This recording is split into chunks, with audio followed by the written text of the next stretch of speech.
Hello everyone, welcome to our YouTube platform math study point. अपन पढ़ रहे हैं जीएम, जो अपना एनजीओ है ज्ञानदीप एजुकेशन मिशन, उसका अपन सिलेबस कवर कर रहे हैं। उसमें अपनी फर्स्ट क्लास हो चुकी थी। उसमें मैंने आपको रीजनिंग का थोड़ा सा बेसिक बताया था। आई होप आपने वो बहुत ही अच्छे वे से उसको पढ़ भी लिया होगा। देखो, अपन कोई भी कॉम्पिटिटिव एग्ज़ाम की तैयारी करते हैं तो उससे पहले अपन को उस कॉम्पिटिटिव एग्ज़ाम का, चाहे वो कोई सी भी एग्ज़ाम हो, उसका सिलेबस कवर करना होता है। ठीक है, एक बार सिलेबस को अच्छे वे से कवर करना होता है। तो अपन को अगर सिलेबस का पता है तो अपन उसके सिलेबस के अकॉर्डिंग चलते हैं। तो मैंने आपसे बोला था कि एक क्लास में आपको जो एनजीओ अपना जीएम है, ज्ञानदीप एजुकेशन मिशन है, इसका सिलेबस प्रोवाइड करवा दूंगा। तो आज की क्लास में अपने जितने भी सब्जेक्ट हैं, मैथमेटिक्स है, रीजनिंग है, हिंदी है, इंग्लिश है, जीके है, जीएस है, इसका मैं पूरा आपको एक एक करके सिलेबस बताने जा रहा हूँ। आपको बहुत ही अच्छे वे से उसको अपनी नोटबुक में लिख लेना और उसके अकॉर्डिंग ही अपन अपनी स्टडी करेंगे, जिससे क्या है कि अपन कम समय में सिलेबस के अकॉर्डिंग फास्टली उनको पढ़ सके। और ताकि अगर देखो, सीधी सी सिंपल सी बात है, अपने पास अगर क्राइटेरिया होगा कि अपन को इतना ही पढ़ना है तो अपन जल्दी पढ़ लेंगे। और अगर अपन को पता ही नहीं कि क्या क्या पढ़ना है, क्या छोड़ना है, क्या एग्ज़ाम में आने वाला है, क्या नहीं आने वाला है, तो उसमें क्या अपन को थोड़े लॉस हो जाएंगे और स्टूडेंट की तरह क्या हो जाएंगे, अपन उनसे आगे नहीं निकल पाएंगे, थोड़े बैक में चले जाएंगे। इसलिए इन सब से आगे निकलने के लिए अपन सिलेबस को कवर करेंगे। ठीक है, समझ रहे हो इस चीज़ को? तो मैं आपको बोर्ड के ऊपर सिलेबस लिखवा रहा हूँ, आप अपनी नोटबुक में लिख लेना। ठीक है, अच्छे से समझ गए इस चीज़ को। और इस सिलेबस के अकॉर्डिंग ही अपन अपनी क्लास से रनिंग करेंगे और उनमें आपको पढ़ाया जाएगा। तो सबसे पहले मैं आपके लिए एक एक करके सबका सिलेबस प्रोवाइड करता हूँ। तो देखो, अपन सबसे पहले पढ़ेंगे अपना क्या, हिंदी का सिलेबस। हिंदी का सिलेबस क्या क्या है वो पढ़ेंगे। देखो, सबसे पहले है भाषा व्याकरण। पहला टॉपिक कौन सा है? भाषा व्याकरण, यानी कि आपको जो व्याकरण है, अपनी ग्रामर है, उसकी जो लैंग्वेज है, उसका थोड़ा सा नॉलेज होना चाहिए। नेक्स्ट, दूसरा है पर्यायवाची शब्द। पर्यायवाची शब्द जानते हो आप? ठीक है, एक वर्ड के अलग अलग पर्यायवाची शब्द होते हैं। ठीक है, जैसे फॉर एग्जांपल आ का क्या होता है? अग्नि होता है, पावक होता है, नील होता है। ठीक है, वैसे आपको याद करने हैं। थर्ड वाला है आपका विलोम शब्द। रात का दिन हो जाएगा, ठीक है, माता का पिता हो जाएगा, ऐसे करके। ठीक है, नेक्स्ट अपन पढ़ते हैं क्या, समानार्थी शब्द। एक शब्द ऐसा होगा जिसके समान ही दूसरा शब्द होने वाला है, उसको समानार्थी शब्द बोला जाता है। पांचवा टॉपिक अपन पढ़ेंगे अनेक शब्दों के लिए एक शब्द। अनेक शब्दों के लिए एक शब्द क्या होता है? जैसे किसी का अंत ना हो, ठीक है, उसको क्या बोला जाता है? जिसके माता पिता ना हो, उसको क्या बोला जाता है? आदि से लेके अंत तक। ठीक है, वो जानते हो क्या? जैसे मैं आपको फॉर एग्जांपल और दूं, जिसका कभी अंत ना हो, जो कभी ना मरने वाला हो, ठीक है, उनकी बात कर रहा हूँ मैं। तो उनको क्या बोलते हैं? अनेक शब्दों के लिए एक शब्द। फिर छठा टॉपिक अपना मुहावरे एवं लोकोक्तियाँ। ठीक है, आँखों का प्यारा, ठीक है, ऐसे करके होते हैं ना, उनकी बात कर रहा हूँ मैं। लोकोक्ति भी वही होती है, लोकोक्तियाँ। और क्या होंगे? मुहावरे। 2.5 दिन चला 100 कोस, ऐसे कुछ होते हैं, वो अपन पढ़ लेंगे। फिर देखो, पांचवा छठा हो गया। फिर मैं कर रहा हूँ सातवें की बात। सातवां टॉपिक अपना क्या है? प्रत्यय और उपसर्ग। प्रत्यय और उपसर्ग, ठीक है, ये भी आप जानते हैं। 7 टॉपिक हो गए। 8वां टॉपिक है अपना क्या? शब्द शुद्धि। और 9वां टॉपिक है अपना क्या? वाक्य शुद्धि। 10वां टॉपिक है अपना पदबंध। और ये 11वां है लेखक एवं उनके प्रमुख रचनाकार। तो हिंदी से अपने 11 टॉपिक आएंगे, मोटे मोटे हैं। मैं आपसे बता देता हूँ सबसे ज़्यादा क्वेश्चन कहाँ से पूछे जाते हैं। एक तो आप ये नोट कर लो अच्छे से, ठीक है, दूसरा आप ये नोट कर लो, तीसरा आप ये नोट कर लो। और इन दोनों से तो बहुत ज़्यादा क्वेश्चन पूछे जाते हैं। बस कितना हो गया? 1 हो गया, 2 हो गया, 3 हो गया, इसको 4 दे, इसको 5 दे दिया, तो 1-2 क्वेश्चन यहाँ से मान लो आप। तो ये 5 टॉपिक आपको मैं लेके चलने हैं, बस ओनली फॉर विलोम शब्द। ठीक है, इससे रिलेटेड ही समानार्थी शब्द है। मुहावरे, लोकोक्तियाँ, वन वर्ड। इंग्लिश में इसको क्या बोला जाता है? One word. वाक्य शुद्धि और शब्द शुद्धि से भाई 2 से 3 क्वेश्चन भी पूछे गए हैं, जो लास्ट एग्जाम हुई है उसके अंदर। तो ये है अपना हिंदी का सिलेबस। इसमें कुछ नहीं था, ओनली फॉर भाषा व्याकरण, पर्यायवाची शब्द, विलोम शब्द, समानार्थी शब्द, अनेक शब्दों के लिए एक शब्द, मुहावरे एवं लोकोक्तियाँ, प्रत्यय, उपसर्ग, शब्द शुद्धि, वाक्य शुद्धि, पदबंध, लेखक एवं रचनाकार। जो पहले जितनी भी वो होती थी ना कहानियाँ, उनके लेखक, ठीक है। गद्य पद होता था, पद्य पद होता था, तो उनके प्रमुख रचनाकार कहानियों के, ठीक है। तो आप इसका स्क्रीनशॉट ले सकते हो या फिर आप इसको अपनी नोटबुक में लिख लो, ठीक है। हिंदी से क्या क्या आने वाले हैं। अब पढ़ते हैं अपन नेक्स्ट जो अपना सब्जेक्ट है उसके लिए। अब पढ़ते हैं अपन, देखो मैथमेटिक्स के लिए कि मैथमेटिक्स में कौन कौन से टॉपिक आने वाले हैं। तो देखो सबसे पहले मैंने लिया है प्रतिशत चैप्टर। क्या लिया है? प्रतिशत चैप्टर। प्रतिशत चैप्टर के अंदर डाटा इंटरफेरेंस, यानी कि आपने DI चार्ट पढ़े होंगे। क्या? DI chart. मैं फॉर एग्जांपल देके आपको बताता हूँ। आपने छोटी क्लासों में ऐसे पढ़ा होगा, ठीक है। ये क्या होते थे? परपेंडिकुलर होते थे। ऐसे आपने कोई क्वेश्चन किया होगा, या फिर आपने ऐसे सर्कल के अंदर कुछ ना कुछ कोई क्वेश्चन किया होगा। ये 36 डिग्री है, ये 13 डिग्री है, टोटल ये 45 डिग्री है, इनको टोटल मिला के 360 डिग्री होता था। ये क्या था? जनसंख्या वाला क्वेश्चन था कि एक शहर की जनसंख्या इस रफ्तार से बढ़ रही है, 1996 में इतनी थी, 2002 में इतनी हो गई, तो कितने % की कमी हो गई या फिर वृद्धि हो गई। जब मैं ये परसेंटेज पढ़ाऊँगा तो आपको अच्छे से करवा दिया जाएगा। दूसरा है अपना समीकरण। जो 10th लेवल की बुक है उसके अंदर आपने कभी गलती से पढ़ा होगा, पास होके आए हो, इसके इक्वल कुछ दे रखा है, मान लो 5 दे रखा है, फिर और कोई वैल्यू आ गई 6y = 13 दे रखा है, तो इसमें से x y की वैल्यू फाइंड आउट करनी थी, ठीक है। समीकरणें होती हैं, संपाति होती हैं, वो सारी बताएंगे आपको, ठीक है। क्रॉस होती हैं, वो उनके नियम होते हैं, ठीक है। जैसे 3 है तो A/A1, ठीक है, B1/B2 और C1/C2, ये दोनों इक्वल हैं, ये दोनों इक्वल नहीं है। फिर अगले वाले में दोनों इक्वल हैं, फिर ये इक्वल नहीं है, ठीक है। असंपत्ति, संपत्ति, वो मैं आपको बहुत ही अच्छे वैसे मैथ पढ़ा दूंगा। एक बार आपको बस एग्जाम्पल के थ्रू समझा रहा हूँ। तीसरा है अपना क्या? क्षेत्रमिति। क्षेत्रमिति जानते हो, उसके अंदर 2D और 3D सब चलता है। जैसे अपना आयत हो गया, स्क्वायर हो गया, त्रिभुज हो गया, बेलन हो गया, शंकु हो गया, घन हो गया, घनाभ हो गया, ठीक है। और शंकु मैंने बता दिया, बेलन मैंने बता दिया, गोला हो गया। उनसे रिलेटेड क्वेश्चन पूछे जाएंगे। और क्वेश्चन कौन से होंगे? फॉर्मूला बेस्ड क्वेश्चन होंगे। कौन से होंगे? जो डायरेक्ट फॉर्मूला बेस्ड क्वेश्चन होने वाले हैं। चौथा टॉपिक है मैथमेटिक्स के अंदर औसत, एवरेज। कुछ बच्चों का औसत इतना है, उनके टीचर को भी मिला दिया जाता है, तो एवरेज इतना हो जाता है, तो टीचर का वेट कितना है, ऐसे करके कुछ क्वेश्चन पूछे जाते हैं। नॉर्मल से ज़्यादा हार्ड होने वाले नहीं है। पांचवा टॉपिक है अपना इसमें ट्रिगोमेट्री। ट्रिगोमेट्री से क्वेश्चन पूछा जाता है भाई, ठीक है।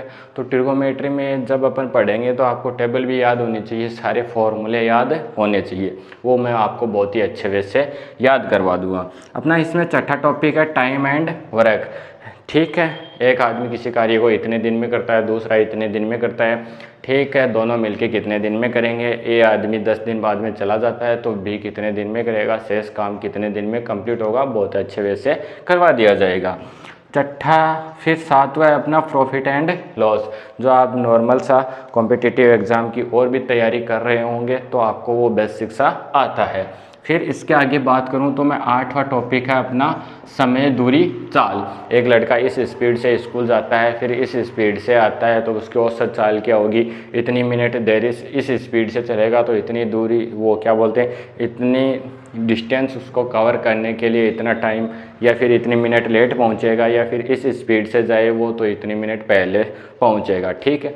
इसमें ही बसों के क्वेश्चन हो जाएंगे, ट्रेन के क्वेश्चन हो जाएंगे, चोर पुलिस के क्वेश्चन हो जाएंगे, ठीक है, वो करवाएंगे।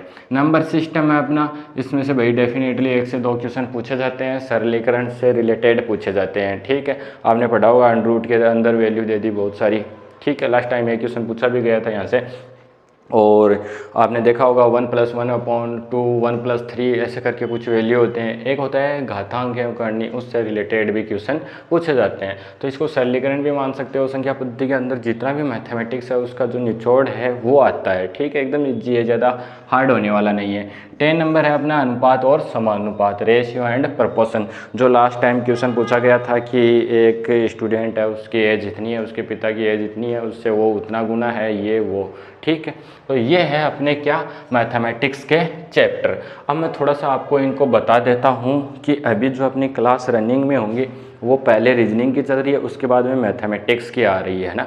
कोई टाइम अगर आपको ऐसा हो कि मान लो कोई टाइम अगर मैं वीडियो आपके लिए प्रोवाइड ना कर पाऊँ तो आप चैनल पे चले जाना, ठीक है। चैनल पे जाके नीचे चैनल पे जाके प्लेलिस्ट में चले जाना। प्लेलिस्ट में जाके नीचे आप अगर स्क्रॉल करोगे, ठीक है, आगे की तरफ बढ़ोगे तो आपको परसेंटेज का पूरा 2 से 3 बार मैंने रिवीजन करवाया हुआ है और कम से कम 5 से 6 क्लासें प्रोवाइड की गई हैं, तो वो वहाँ से पढ़ लेना। और जो नया है वो मैं और पढ़ा दूंगा। इसी प्रकार से इसके बाद में लाभ हानि का पूरा चैप्टर, डिस्काउंट का पूरा चैप्टर, टाइम एंड वर्क पूरा करवाया हुआ है, पाइप एंड सिस्टम पूरा कराया हुआ है, ठीक है। और समय दूरी चाल से भी रिलेटेड कोई क्वेश्चन करवाए हुए हैं, अनुपात समानुपात करवाया हुआ है। तो इसमें से 10 टॉपिक में से मैंने लगभग 5 टॉपिक करवा दिए पहले जो एग्ज़ाम हुई थी उससे पहले, ठीक है। और देखो ये आपको वहाँ से पढ़ लेना है, ऐसा नहीं कि एक क्लास आएगी उसके बल पे अपन एग्ज़ाम क्वालिफाई कर लेंगे, नहीं, आपको भी कुछ एफर्ट लगाने पड़ेंगे, ठीक है। तो परसेंटेज जैसे अभी रीजनिंग में क्या चल रहा है अपना अल्फ़ाबेट सीरीज चल रही है, तो वो मान लो आधी 1 घंटे की क्लास है। उसके बाद में क्या करोगे पूरे दिन, तो आप इसमें यूट्यूब पे जाना और प्रतिशत को पूरा कंप्लीट कर लेना। जैसे ही आपका प्रतिशत हो जाए उससे रिलेटेड लाभ हानि कर लेना, लाभ हानि हो जाए उससे रिलेटेड डिस्काउंट कर लेना, ऐसे कंटिन्यू आप बने रहो। और जो लास्ट टाइम जितनी भी वीडियो अपलोड की गई है उनको देखो, जीएस के क्वेश्चन है, जीके के क्वेश्चन है, ठीक है, इंग्लिश के क्वेश्चन है, हिंदी के क्वेश्चन है, उनको भी आप रिपीट करते रहो। तो ये था अपना किसका, मैथमेटिक्स का। अब देखते हैं अपन, देखो रीजनिंग वाला पार्ट कि रीजनिंग में क्या आने वाला है। तो रीजनिंग में देखो बेसिक सा मैं आपको बता दूं कि पूरी वर्बल और नॉन वर्बल रीजनिंग आने वाली है, ठीक है। क्या बता दिया मैंने, मतलब रीजनिंग का तो इतनी है 30 से 35 टॉपिक है पूरे, अगर अपन टोटल देखें तो उसमें से पूरा है, ठीक है। वर्बल भी है कंप्लीट और नॉन वर्बल भी है। अब वर्बल और नॉन वर्बल में देखो डिफरेंस क्या है। वर्बल कौन सी होती है, नॉर्मल सा, ठीक है। जैसे मैं आपको शुरू में जितने भी टॉपिक कराऊंगा वो किस में आएंगे, वर्बल में आएंगे। जैसे ये टॉपिक है ब्लड रिलेशन, सेलोजियम, सादृश्यता, coding, decoding, direction and distance test, ये आएंगे वर्बल के अंदर। नॉन वर्बल में कौन से आएंगे, वो टॉपिक आएंगे जैसे कागज मोड़ना, दर्पण प्रतिबिंब, ठीक है, कागज मोड़ना, दर्पण प्रतिबिंब, जल प्रतिबिंब, यानी कि आकृति वाले क्वेश्चन, ठीक है। आपसे एक ट्रायंगल दे दिया जाएगा, उसके अंदर ऐसे ऐसे करके डायग्राम बना दिया जाएगा और आपसे पूछा जाएगा कि इसके अंदर कितने ट्रायंगल है, कितने त्रिभुज है, कितने आयत हैं, उससे रिलेटेड क्वेश्चन, ठीक है। आकृति वाले क्वेश्चन जिनको बोल सकते हो आप क्या, आकृति वाले क्वेश्चन। तो इसमें वर्बल और नॉन वर्बल दोनों रीजनिंग दे रखी है। ब्लड रिलेशन, सिलोजियम यानी कि सादृश्यता, कोडिंग, डिकोडिंग और डायरेक्शन एंड डिस्टेंस टेंस, ये मैंने 3 से 4 टॉपिक ऐसे लिखे हैं जिससे 6 से 7 क्वेश्चन आपके यहाँ से हो जाते हैं। बाकी के जो क्वेश्चन होंगे वो इनसे आएंगे, ठीक है। आकृति वाला हो गया, कागज मोड़ना हो गया और हो गया, ठीक है, जितने भी हैं। तो मैं आपको ये बहुत ही अच्छे वे से करवा दूंगा। रीजनिंग पढ़ाई हुई भी है, वो भी आप चेक कर लेना, उसमें भी एक एक टॉपिक को लेके करवाया हुआ है। तो जब भी आप खाली टाइम में बैठे रहो तो इसको पढ़ते रहो। अपना ये सिलेबस भाई या तो इसका स्क्रीनशॉट ले लो या फिर आप इसको अपनी नोटबुक में लिख लो, फास्टली लिख लो। अब देखो अपन देखते हैं कि जीके और जीएस का कितना मैटर अपनी एग्जाम में आने वाला है। तो जीके की पहले मैं बात कर लूँ तो आपको करंट अफेयर पढ़ना है भाई, ठीक है। इस बार करंट अफेयर्स में 4 से 5 क्वेश्चन पूछे गए थे। करंट अफेयर से कितने क्वेश्चन पुटअप किए थे, 4 से 5 क्वेश्चन पुटअप किए थे करंट अफेयर, ठीक है। अच्छे से वैसे या तो मंथली आप मैगजीन ले आओ, ठीक है, 10 रुपये लगते हैं वो ले आओ, या फिर जो भी आप अखबार पढ़ते हो तो उसको उसमें आपको इम्पोर्टेंट कुछ लगे वो अपनी नोटबुक में लिख लो। आपको ये एनजीओ ने अदर कम्पिटिटिव एग्जाम में भी उसका फ़ायदा मिलने वाला है। स्पोर्ट्स, ठीक है, खेल से जुड़े हुए क्वेश्चन, बुक एवं उनके ऑथर, कौन सी बुक किसके द्वारा लिखी गई है, पुरानी भी पूछ सकता है, प्रेजेंट में अगर कोई मतलब कि अभी पब्लिश हुई है तो वो भी पूछ सकता है। अवार्ड्स एंड हॉनर्स, ठीक है, अभी प्रेजेंट में कौन सा अवार्ड किसे मिला है, खेल जगत हो चाहे फिल्म इंडस्ट्री हो, किसी प्रकार का कुछ भी हो, चाहे किस व्यक्ति को मिला है, कौन सा अवार्ड मिला है, किसने दिया है, ठीक है, वो याद रखना है। इम्पोर्टेंट डेज एंड डेट्स, ठीक है, इम्पोर्टेंट डे होते हैं जैसे कारगिल दिवस हो गया, ठीक है, वो क्या टीचर्स डे हो गया, ठीक है, ये जितने भी हो गए, मदर्स डे हो गए, फादर्स डे हो गए, ठीक है, जितने भी ये इम्पोर्टेंट डेज हैं ये भी आपको याद रखना है। जैसे वायु सेना दिवस कब मनाया जाता है, थल सेना दिवस कब मनाया जाता है, ठीक है, गणतंत्र दिवस कब मनाया जाता है, तो ये जितनी भी चीज़ें हैं ये आपको याद रखनी है। फिर नॉर्मल से आपको हिस्ट्री एंड कल्चर नॉर्मल सा याद रखना है, ठीक है, मोटा मोटा, इससे ज़्यादा आने वाला नहीं है, क्योंकि 4 से 5 क्वेश्चन तो ये करंट अफेयर ही अकेला इनको कवर कर लेता है। बाकी आपका जो क्वेश्चन पूछा जाएगा वो आपकी नॉर्मल जनरल साइंस रहेगी, ठीक है, उसमें आपको फॉर्मूले पूछे जाएंगे, ठीक है, एकदम से सीधी सीधी बातें पूछे जाने वाली है, वो मैं आपको प्रोवाइड करवाने वाला ही हूँ कि कैसे कैसे क्वेश्चन आपसे पूछे जाएंगे। अब मैं आपको बता दूं कि जीके और जीएस की भी प्लेलिस्ट बनी हुई है, आप वहाँ पे जाना और उसको पढ़ना, और नेक्स्ट तो अपन रनिंग में है ही। तो आपने अब तक कितने पढ़ लिए, कितने मैथमेटिक्स के टॉपिक पढ़ लिए, रीजनिंग के पढ़ लिए, जीके जीएस के पढ़ लिए और हिंदी को पढ़ लिया। अब कौन शेष रहा है, इंग्लिश शेष रही है। तो जो आपका हिंदी का जितना मैटर है ना वही क्या होने वाला है, इंग्लिश का मैटर होने वाला है। नॉर्मल सा जो हिंदी का व्याकरण या फिर हिंदी ग्रामर है वो इंग्लिश में ट्रांसलेट हो जाएगी। उसमें मैं आपको अगर मोटा मोटा सा बताना भी चाहूँ तो नॉर्मल सा आपको नॉर्मल से क्या उसकी ग्रामर दे रखी है, वोकेबलरी दे रखी है, उसमें क्या क्या आएंगे, एक्टिव पैसिव आ जाएंगे, एंटोनियम्स एनोनियम्स आ जाएंगे, वन वर्ड आ जाएंगे। जो हिंदी का जो मैटर है, दोबारा सुन लो अच्छे से, जो हिंदी का मैटर है वो ही इंग्लिश में पूछे जाने वाला है।